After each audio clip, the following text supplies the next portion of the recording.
સુરત શહેર ટ્રાફિક શાખા દ્વારા માનનીય પોલીસ કમિશનર શ્રીના માર્ગદર્શન હેઠળ હાલમાં સુરત મ્યુનિસિપલ કોર્પોરેશન અને સુરત શહેર ટ્રાફિક શાખાની એક સંયુક્ત ટીમ બનાવવામાં આવી છે,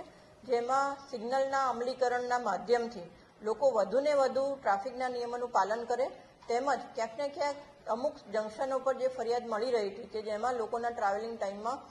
ઘટાડો કરવા માટે અમે સમગ્ર સિટીનું રોડ એન્જિનિયરિંગમાં જે સુધારા વધારા કરવા પાત્ર છે એમાં મોટા સર્કલોની સાઇઝ નાની કરવા માટે, 4 જંકશન એટલે કે સિગ્નલ જંકશન પરના બમ્પ હટાવવા માટે ફ્રી લેફ્ટ ટર્ન કઈ જગ્યાએ કરવો જોઈએ તેનું એનાલિસિસ સાથે સાથે એવા ઘણા બધા મુદ્દાઓ કે જેના લીધે રોડ એન્જિનિયરિંગમાં સુધારા વધારા કરવાને લીધે ક્યાંક ને ક્યાંક ટ્રાફિક નિયમન સરળતાથી મળે, ટ્રાફિક સિગ્નલનું અમલીકરણ પણ સારી રીતે કરી શકાય અને લોકોના ટ્રાવેલિંગમાં ઘટાડો આવે તે માટે સુરત મ્યુનિસિપલ કોર્પોરેશન સાથે રહી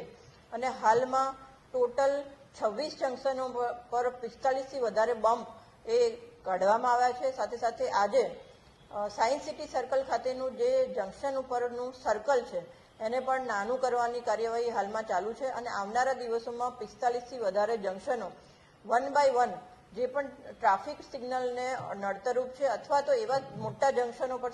સર્કલ છે કે જેના લીધે ટ્રાવેલિંગ ટાઈમમાં વધારો થાય છે એવા સર્કલોને નાની સાઇઝના કરવામાં આવશે અને લોકોને ફ્રી લેફ્ટ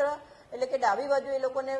સરળતાથી વળી શકે, ટ્રાફિક કન્જેશન ન થાય તે માટે ફ્રી લેફ્ટ ટર્ન પણ બનાવવામાં આવશે, જે હાલમાં ટ્રાફિક શાખા દ્વારા કોન અને ચેનની મદદથી બનાવવામાં આવેલા છે. લેન ડિસિપ્લિન લોકોમાં આવે તે માટે અલગ અલગ પ્રકારના સાઇનેજીસ જંકશનો પર અને ટ્રાફિક કન્જેશન જંકશનો પર ઓછું થાય તે માટે 50 મીટર આપણા દરેક જંકશનો પર